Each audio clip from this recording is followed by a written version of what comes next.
Hi, how's it going?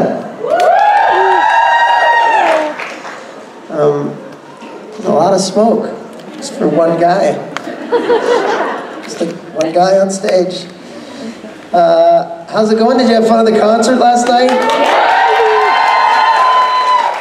Thank you. Good, I'm glad. Yes, thank you. Do you have questions? Hi, my name is Kaya. How have you been? Good, how have you been? Good. I've been good. So my question, I got the idea after a panel with Alex yesterday about how he is soulless, but he decides to care for the other people. And my question was regarding God. With the last episode, we saw that he's interested more in the story than the characters. And my question is this something that he's been like the whole time? Or did it develop with having to create multiple universes constantly, so he just doesn't care anymore? Was it something since the beginning, or something that developed during? It's a really good question.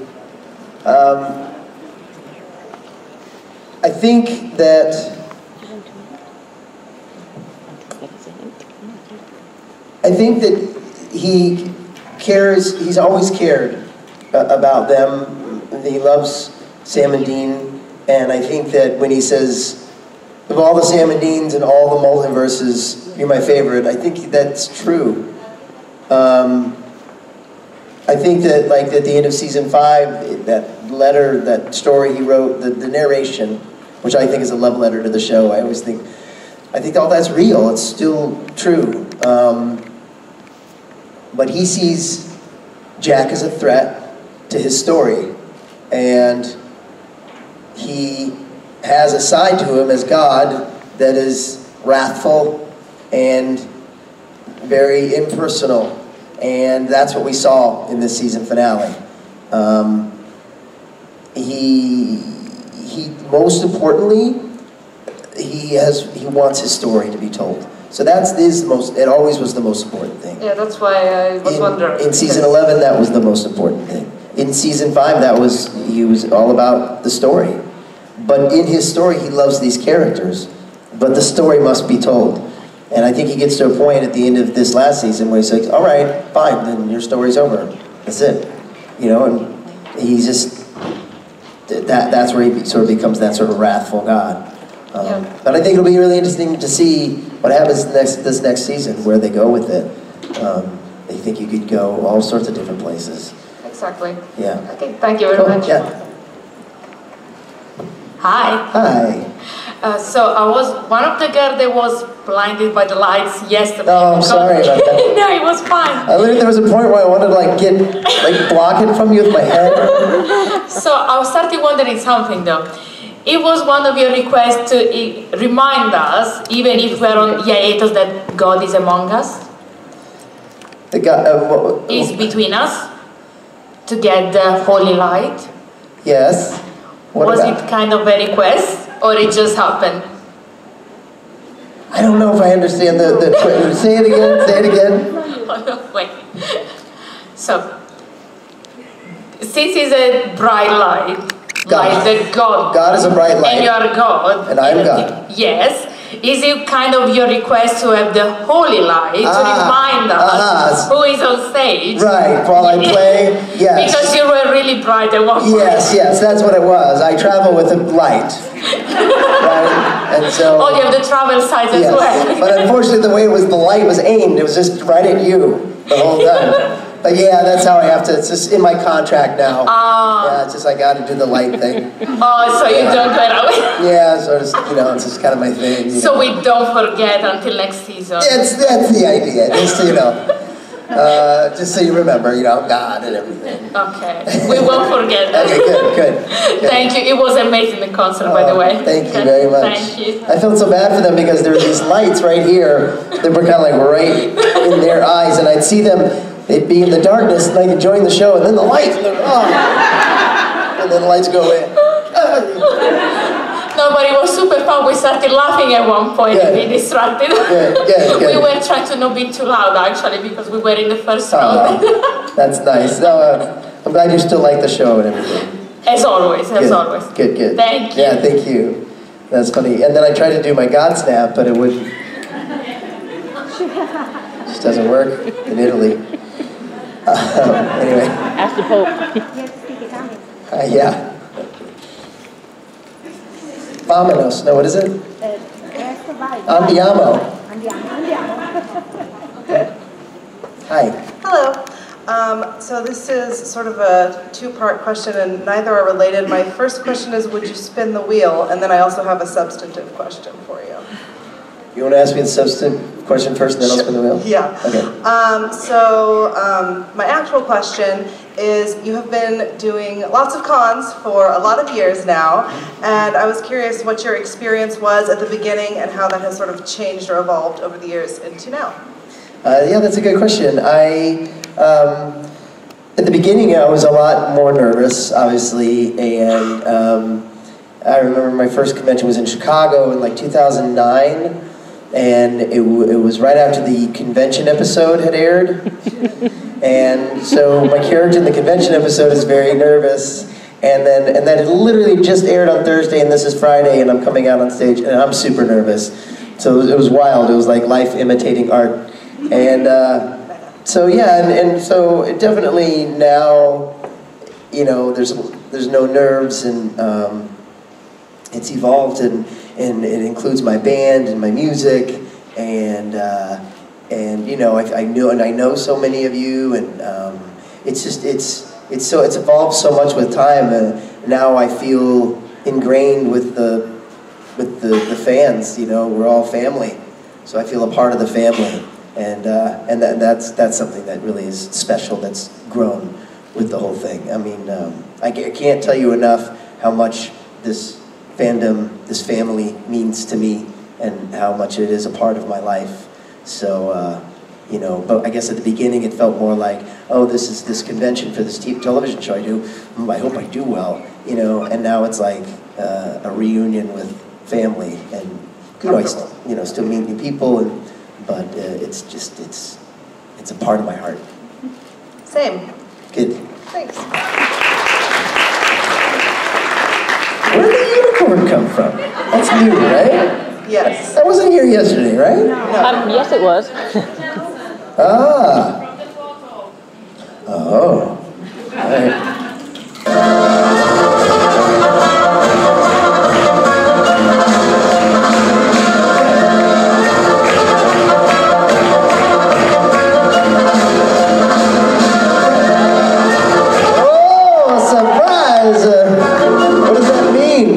Where's the surprise? Oh, wow.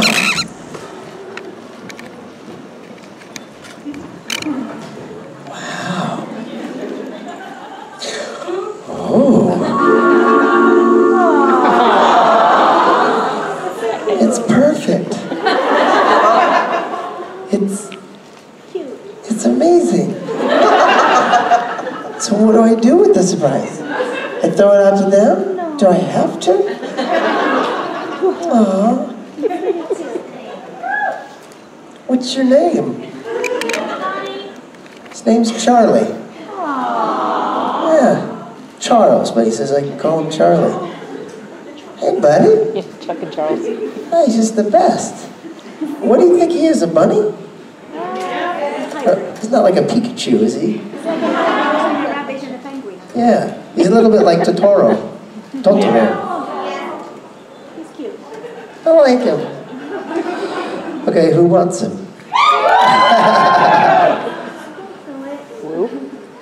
Don't throw it. You hurt him. No, I can't fit him in my suitcase. All right, I heard a squeal over here.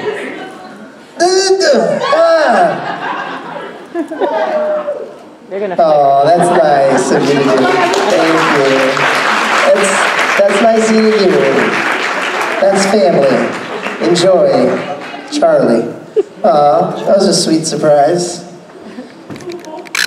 Better than the red high heels. What's that? Better than the red high heels. Yeah, in the past, here on this stage, I've worn a pair of high heels. Last year, I'd forgotten, I dressed up like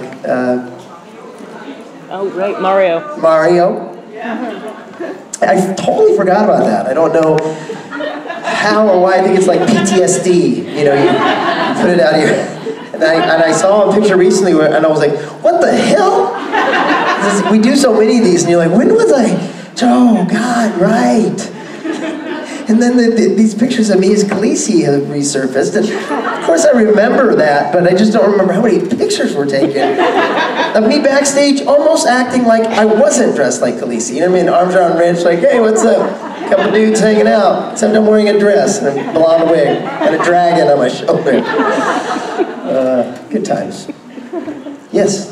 Hello. Hello. So I'm asking this question on behalf Yes. of my friend who couldn't be here, unfortunately. So greetings from her. And she wanted to ask if the building was burning and you could only save one thing. Your family isn't there. And my pets are out too. Yes. Okay, good. What is the one thing you would save? Okay, so all the people and animals are out of the house. Yes. Richard set fire to it. And now I have to save something. I would save...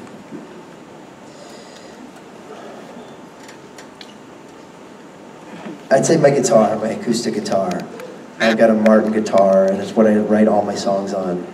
I think it would really be hard to see that go up in flames. I think I'd go in and save that.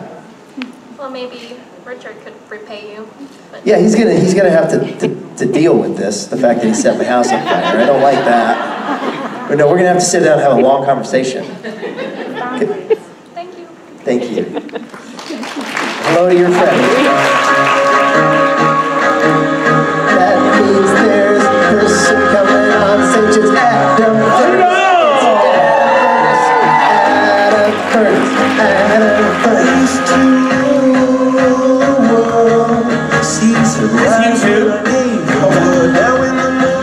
I cannot play. I'd love to be able to play a musical instrument. When did you start playing the guitar? You were like 12? Yeah. Just to fill you in on what you missed. I got a guitar when I was about the same age, and I learned 5 chords, and that was it. It's still in my attic at home. Honestly, I did the same thing at first, and then I took a lessons, and then I stopped taking lessons because that was boring. Yeah. And then I just started becoming friends with guys that were good guitar players, and I would just learn from them. What's your first passion? Music or acting? Acting. Yeah. Yeah, but music, I mean, I'd say like, acting has always been like, called to me as something I want to do with my life. Right. Music has been a passion. Yeah. But music is like for me was always like a personal, private. An outlet for your kind of emotions? Yeah. Yeah. Not like, oh, I want to do this as my job, you know what I mean? Yeah. Totally get the difference. Like football for me would be the same thing. Oh yeah? Yeah, soccer. And did you play also? I did, yeah. I played for college. I played for my college. Did you? Yeah, I played for my school. And then when I was in first year in college in Dublin, I got a scholarship to St. Joseph's College in Vermont to play soccer. And my dad wouldn't let me go. Because I always wanted to study acting, and my dad was like, no, you gotta get a proper degree. And then I was like a year into my proper degree, and this person approached me when I was playing football for my college, and they said, hey, do you want to go to college in the States? And I said, do you have a drama program? And they were like, yeah. And so I applied behind my dad's back to the drama program, and got in and got the scholarship, and then my dad was like, wait, hold on a minute. No, you're not going. You're gonna get a proper degree. Oh, wow. Yeah. And so what did you play in football? What position? Strikes, up front, striker. Wow, man, you were a scorer. Yeah, probably if I was any good, I would have scored more. But no, I loved it. I was decent enough. But And you're right-footed? Left. Oh yeah, I'm right-footed and left-handed. I'm Me the too. opposite. Yeah. We're so similar. I'm right-handed and left-footed. You really are, except you're taller, better looking. Did you see that teacher? I saw this Instagram post once. This teacher in the States, she had a personal handshake for every class member. Did you see that? I've seen the video. Yeah, that was cool. Awesome. So cool. I had no teachers like that when I was in school. I said to I've got this group of friends. We go to Coachella every year. We all like music and stuff. And I was like, we gotta all have handshakes. We're all grown people in our 40s. That's awesome. And I was like, we gotta all. So I started. A couple of us are still doing it, but others are like, no, I'm done. But I wanted like a personal handshake with all my friends. Like, hey, what's up, man?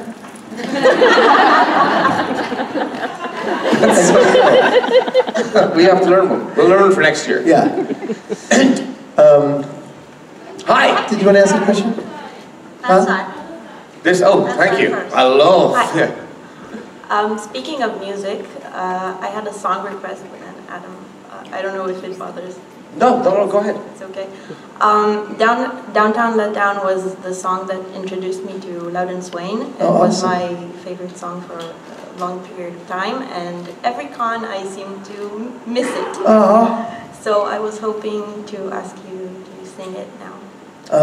Yeah, how about I'll say like one verse, one chorus, maybe? I don't want to take too much time. No, do man. I love hearing you sing.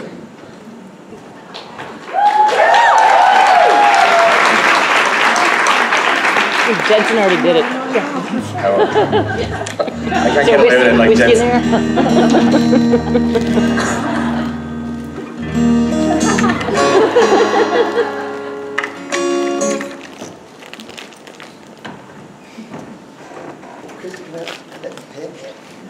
Liz has a bag. Who's got the pig? Okay, 1 second. I won't. Oh, sorry, Liz. I can shoot Liz because she can get me back. Just cut his mic. I have a whole bag of pigs. Take your pick. Thank you.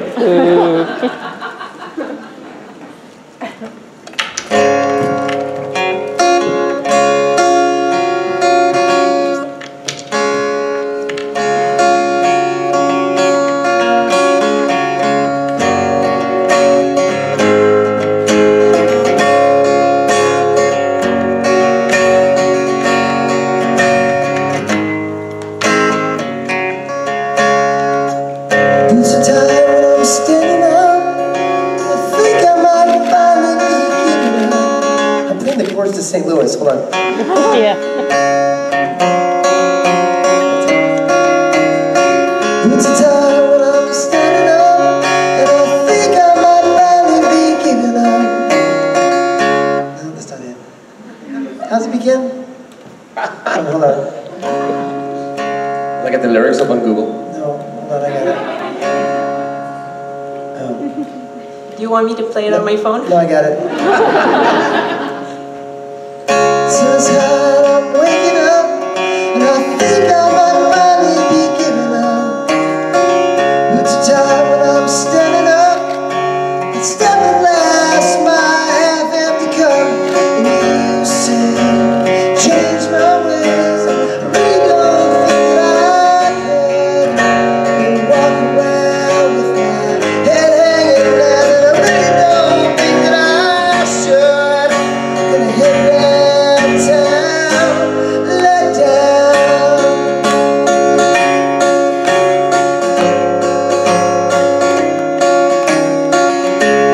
What's on you and advice? That's not enough. Fuck, I'm trying to play nice. Fuck, I can't remember the lyrics. Get out now, easy. Notions of who you think I should be. Hold my tongue if you have advice. If you press hard enough, I might try to play nice. And you say, change your ways. Really don't think that I could. Been walking around with my head hanging down, and I really don't think that I should. Gonna head downtown, let down. Bravo. You know, man, you're welcome. Maybe I'll talk to Billy. Maybe we can do that tomorrow night if you're going to be there tomorrow night. You can learn the lyrics. Well, you know, ever since, and not to put a damper on it, but ever since I had the stroke, I just had no retention. I can't remember people's names. I can't remember lyrics at all. And that's why I play with an iPad. Since then I was like, I just can't. I have no retention. And it's weird, it's mental too, right? Sure. Part of it is I think there's something got tweaked. But also I think part of it's just my mental too. I get up here, I'm like, you're gonna forget. You're gonna forget the lyrics. That's the thing. You know, we were talking about about auditions and stuff in the green room. And half the battle is to not let that thing voice in the back of your head just kind of override you when you walk into a room. Exactly. Because then you own it, like what you were saying about Ricky. Yeah, and certainly it's the same thing, like, right, you memorize lines for your audition, and it's tough to not be in your head when you come into a room for an audition, to totally let loose. Because it's kind of the antithesis of what your body's doing one thing, and in order to be your best self, I think I said this yesterday, to be your best self when you're acting is when you're at your most comfortable, is when you're most, malleable and loose.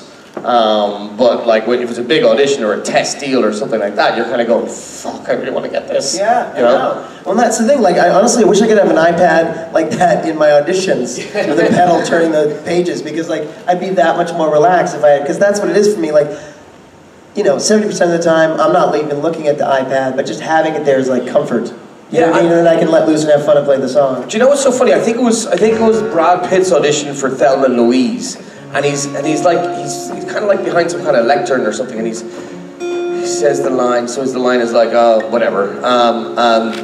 The casting director or whoever reads the line to him, and he looks at them, acknowledges it, looks down at the page, reads the line, then reads up, delivers the line, waits for them to respond, then looks down at the page, okay, and again delivers that. And it's so like I saw the YouTube video, and it's so kind of weird because it's the opposite. It's the opposite of what I can do in a room, but he's so much better. Every line he delivers is truth. Who was that? It was Brad Pitt for Thelma and Louise. But the interesting thing, and I remember going in when I first got to LA, I was like going into the room, and I know it really well, and I grew up doing theatre, so I know the lines, but then I would just shit the bed, and I would just splurt out the lines in a million miles an hour, and they were like, dude, just relax. Yeah. And while they're saying their line, all you're thinking is what your next line is. Yeah, what my next line is. And he's halfway through it, I'm like, you just wait till I finish. Hi. Hi. How's it going? Good.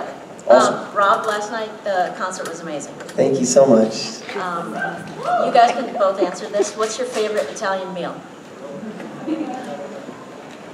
I've never eaten anything here I haven't liked. Yeah, it's amazing. The food is awesome.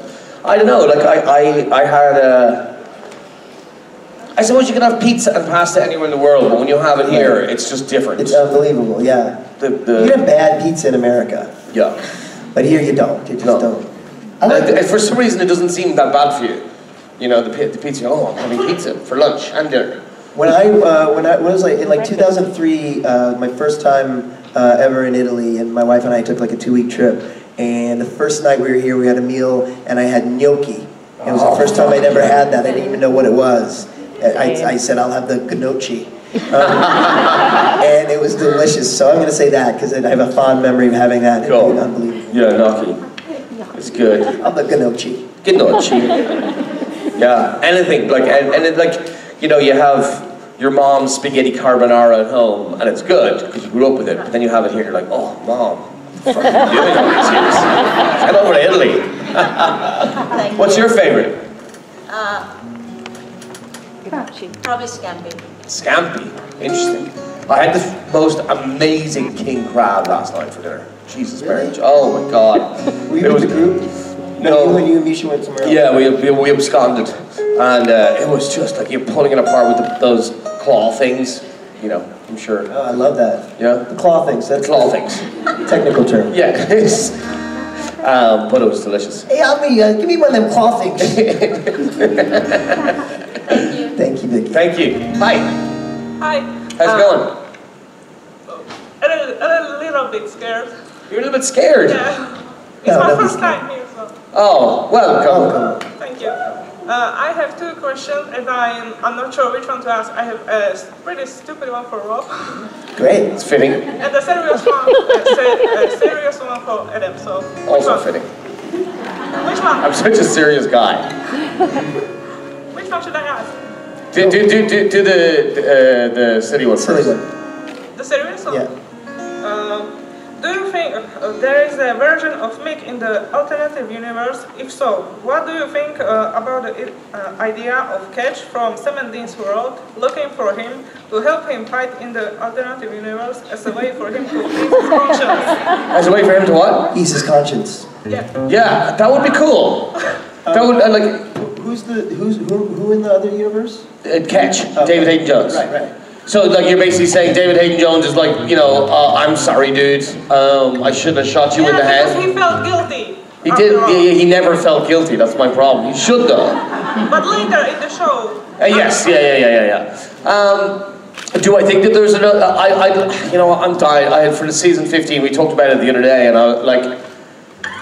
It'd be great to come back as anything. You know, I always wanted to come back as an angel because, like, you know, I wanted to hang out with Castiel. But yeah, I think that you know would be interesting because I don't know how Mick would feel about that. Would he forgive him? Do you think immediately?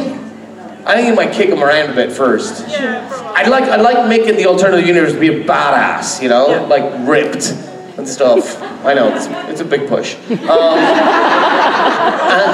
and just like beat the living hell out of Catch for a minute or two, and then you know. But I also said the other day that I'd love them to have a bit of a comedy duo moment, you know, and then get on and go off and do something together. So just you know, teach him a lesson or two, and then bring him under his wing and get on well.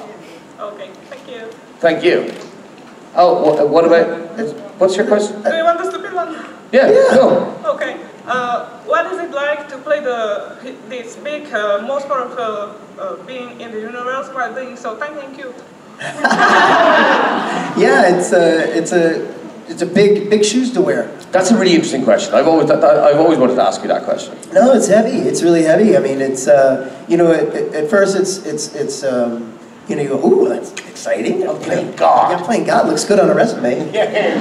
But then you know, you know, few people get to play that part, so it's kind of daunting. It's kind of scary, but I quite enjoy it. It's fun because when you're, especially like in this season finale where I was very unpopular, but as a sort of sweet, nice guy, it's fun to kind of be a jerk. Yeah. Who can throw Jensen across a yard with just swing of the arm. Back of my hand. Yeah. It's really cool. Yeah. So it's fun. Has there ever been anything that you've wanted from the writers, like as in like, you know, oh, I'd love if they did this with God, because it's got being all powerful. There's so many places your mind can go. Right. Well, it's tricky because you also don't want it to become a kitschy. That there's True, this that God just knocks on the door. It's like, hey guys, I'm God. You know what I mean? Yeah. So. But I think I'm excited to where it's going to go this next season. I think the thing that I'm interested in, if anything, is what's Chuck like without God? Is his, you know, because he's the meat suit for God. Yeah. So what's Chuck's background? When that's did interesting, Chuck yeah. become that? Yeah. What's the background there? And I have my own thoughts about it, but I don't know what they think. Okay, cool. That's awesome. Hi. Hello. My question is kind of a segue to that, actually. So, Perfection. First of all, let me tell you how much of a pleasure it was to see you in the season finale, because it was phenomenal acting on your part. Thank you. Yeah, here.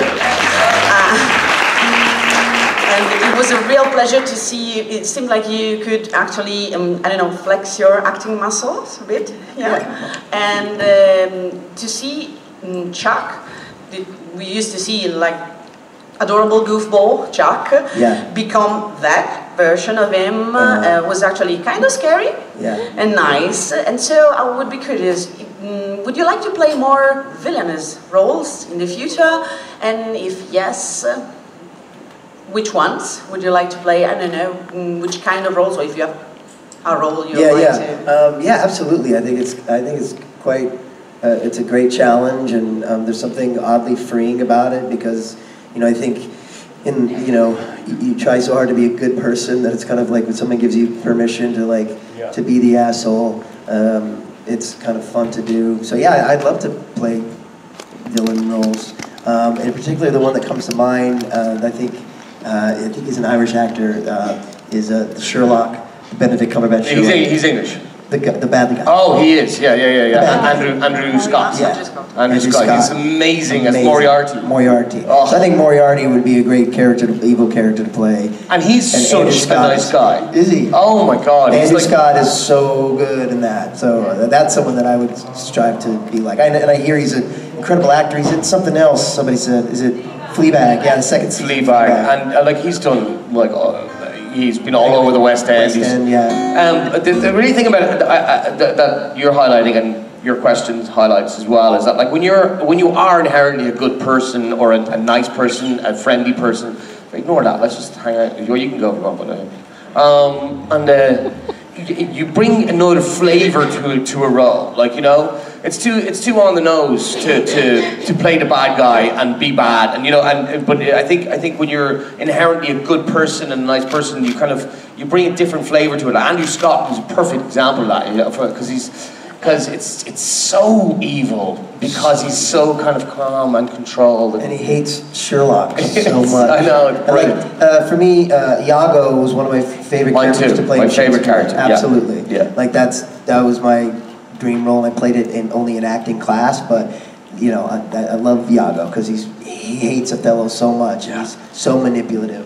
I think it's one of the greatest characters he ever wrote or ever written. I loved that play, and then for every audition piece for acting school I used to do was Iago. Oh, great! I love to play him. Yeah. Love to play him. That's cool. Hi. How's it going? Hi. Good. Good.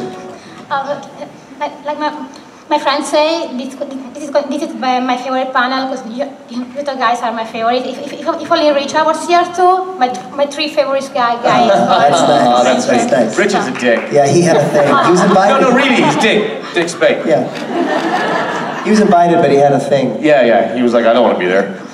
And we just saw again the Matt movie, Mamma Yeah, Mia. did, So the other day I saw the ending, today I saw the beginning. So cool. I thought You pieced it together. Yeah, exactly. And I love the story of how you got the little scar. Like now I could actually see the reaction on the show, and we are scar buddies. You have a scar there too? I have one here as well. Oh, nice. So I want to ask. And I want to ask, do you have any funny story for your nice story like this? Like something happened from your childhood or when you were a kid or young adult? I have loads of scars. I've got one here. If you like are at a photo op or at an autograph, it's just white. It's a white little scar that goes underneath my chin, and my cousin was like our 5th birthday party, and I was like 3 or 4, and I couldn't see on the table when they were blowing out the candles, so I stood on the radiator like that and looked up, and then I slipped off the radiator and smashed my lip and teeth into the table. And my mum's a nurse. If anyone grows up with a parent who's a medic, my mum was the most amazing mother anyway as a mother, but it's also very useful to have a nurse as a mother. Because she's like, everyone's like, oh, freaking out, there's blood everywhere, and my mum just goes, you'll be fine, don't worry about it. I'm like bawling, crying, and she's like, no, you're grand, don't worry about it. No stitches, no, and then... Yeah, my wife's dad was an ER doctor, and she said that he was like, they fall, cut their head open, he's like, hey, no, you're fine, you'll be fine. Exactly, you're like, but you're a doctor! I know, yeah, it's fine. And then, I have another one, right here. It's like a half an inch away from my femoral artery, and then an inch away from my family jewels. And how did you have that? I was sad. I was cycling home from tennis. I was down at the tennis club where we used to hang out during the summer, and I was actually about to go to big school. I was like turning 12, or I was 12 or turning 12 or something. And my mom was like, be home at like 6 for dinner. And it was like 7, and I was like, I'm so fucked. And so I was just like cycling down the road, and the handle of my bike got caught in the fence as I was cycling down, and the bike just jackknifed, so I went like that. And I fell back down, and the brake of the bike stuck into my leg. And I was like, ooh, that feels really weird. So I tried to cycle the rest of the way home, and I got home, and I got in the door, and my mom was like, raging. She was like dying to beat the shit out of me. Not really, but like, you know, she's trying to tell me off. And I was like, Mom, I think I hurt my leg. I don't care that you hurt your leg. And then I just went like this and took down my pants and it was like a gaping hole in my leg. And it was kind of cool because then I wasn't in trouble anymore. Yeah, and I have a scar here and I have two scars here, one from Matt and one from, I got a hockey stick in the head. And then I have a scar here. I was playing, like, there's an Irish sport called Gaelic football, where you kind of, it's a round ball, but you kick it and you pass it with your hands. And we were playing against the teachers in school, and there was a PE teacher that we didn't really get on that well. And we were jumping for the same ball, and he came down with his elbow on my head. But for the rest of the time we were in school, he was really nice to me. It's funny. Thank you. Thank you. Ciao. What about Rob? I have, no. Skip, well, I have a scar here, and I don't know how or why I got it. I got a scar right here from when I was a kid. I was running through the kitchen and tripped on the dishwasher door that was down. I was so little, I was the length of a dishwasher door. So I was like, so I had a scar here from that. And then about 6 years ago, for a longer story, but I was not great in a state of mind to make the right decisions about things, and I decided that I thought I was going to pass out, so I was running down the hall to pass out. If you ever think you're going to pass out, don't run. So I'm running to pass out, and next thing I know, I'm in pool my own blood on the floor. I had passed out while I was running and smacked my head on the floor, and I had like 25 stitches, and I have this big scar right here. And I broke my nose, split my lip open. It was a great day. It felt great. And the funny sidebar to that is I was in the middle of shooting The Mentalist, the show The Mentalist. So I worked on Friday and I had to work on Monday, and on Saturday I split my face open. So needless to say, I looked like a pumpkin head. And but they, you know, with all these stitches, so they put makeup over it, which was also really painful. But they ended up, CBS has enough money that in post, they digitally took out the scar. So in post, my head looks normal. But I can tell, if you watch the episode, some of the scenes, I'm me, and some of the scenes, I'm weird face. You're really hot. What did you mean by that? So yeah, so I've got this great big scar here, which is super fun. But it's kind of good, it's pretty well stitched. Yeah. Like 25 stitches in such a small area. Yeah. I guess, so when we went to the emergency room, my wife was like, he's an actor, do you have a plastic surgeon on call? And you can actually request a plastic surgeon to do the stitching, so they just do better stitching. So, it's alright, it gives me character. It works. It helps for my villain roles. That's what my mom always said to me, it's like, it adds character. Yeah, exactly. And I was like, thanks, Mom. You're like, thanks, Mom. Awesome question. Thank you. Hi. Hello. I was wondering if you could teach us how to do a proper Irish jig.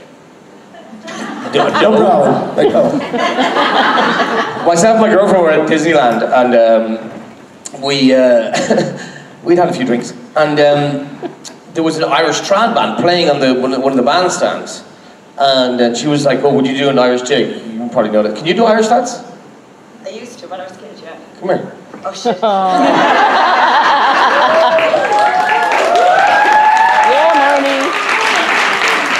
Okay, so the trick is you move your legs and nothing else. So it's like, okay, go.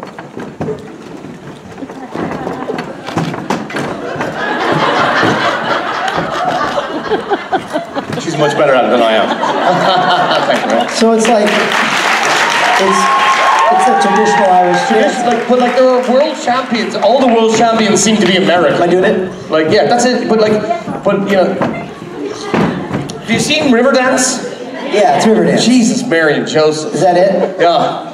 Lord of the Dance, or Michael Flatley. Jesus, Mary and Joseph. I'm really heated. It's like we just did a marathon.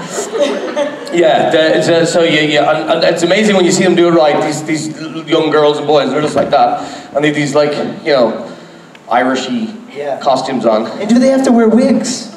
I don't think so. My friend's daughter does it, and they have to wear wigs. Really?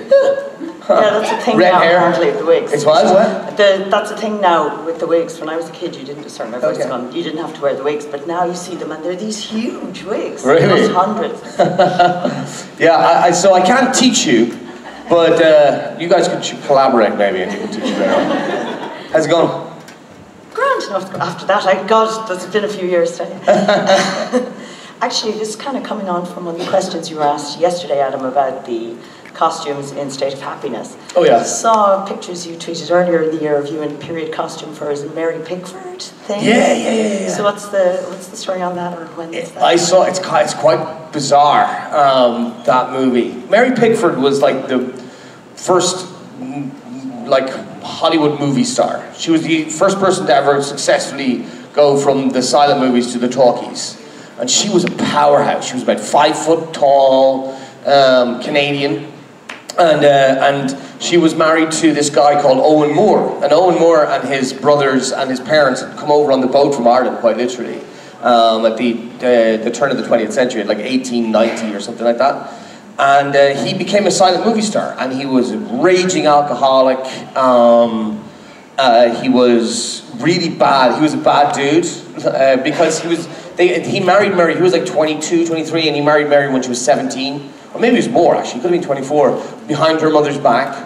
And he was terribly abusive to her. He used to beat her and rape her, like, because it wasn't a thing to rape your wife back then, weirdly. And we were just talking about playing bad dudes, and it was interesting, but that was kind of like almost not a bridge too far. Like, I'd never say that, but it was serious. That took a lot out of me. There was one scene. It wasn't a fun. It wasn't fun, no. But like some of the scenes were fun, but there was one scene in particular was just it was terrible. And I worked with this fabulous actor, Sophie Kennedy Clark. She's a Scottish actress. She's phenomenal. She plays Mary Pickford, and it was just because we got on so well, and we could joke around and joke about it when they call cut. But yeah, I don't know when it's going to come out. I hope it gets a release. But it's not your typical movie. It's quite out there and quite abstract. The director's quite abstract in her thinking. So, but if you ever get an opportunity to read up on Mary Pickford, she was a powerhouse. She was an original powerhouse of a woman. She was cool. And then she finally gets rid of me, and she married Douglas Fairbanks. And herself, Douglas Fairbanks and Charlie Chaplin started United Artists, and that's the company that we know today. Oh, thanks a million. Thank you. Glad you're staying for Monday night, by the way. Oh, me too. I look forward to it always. Cheers, thanks. Hello. Hello. So I'm watching NCIS New Orleans, and suddenly there's Rob. And it was a little bit weird when you fired a gun and in that firefight, and when you got tortured. It was very unfortunate to watch. So do you have any stories from that set? It was a great set. It was a fun set. Those CBS shows, they just move so quick. It's a really, in a good way. Like they have a lot to do, a lot to get through, a lot of action, but they can do it. They know exactly how, the NCIS is such a franchise to be a part of. So I've actually been on all the different NCISs now. Yeah, that's awesome. It was super fun. I love shooting the gun. I never get to do that, so whenever I do, it's like super fun. Like in Matt's movie, like it must be fun just to, it's great. Yeah. So I was so excited, like, you have a gun in the scene, and in the script, I wasn't shooting anything, so I was like, I am? How does that work? Anyway, so that was super fun, and I'm actually shooting like a stuntman on I didn't even show this, but I shoot up, and then there's a guy with a squib that goes off, and he falls off, so that was all in one thing. Yeah, that was like a really, that was cool. I guess the story I could tell is that the bad guy in that show was the scariest looking dude that I've ever worked with. He's like 6'4", bald, British guy. Super nice, like the nicest man. Like I saw his picture, I was like, holy moly, he's gonna be torturing me. He's the nicest guy. He works all the time in Game of Thrones. He's done so many things. But he was so great. But it was, and then like to yell action, and he's like, you know, life of a swing, you know. Transforms. Yeah, transforms. But it was super fun. Oh, and the other thing is, every time you get killed on that show, and if you have to take a shot of you dead for the then later in the lab, they're like, here he is dead. That you take a picture with the crew with the dead guy. So I'm covered in blood, going like, hey.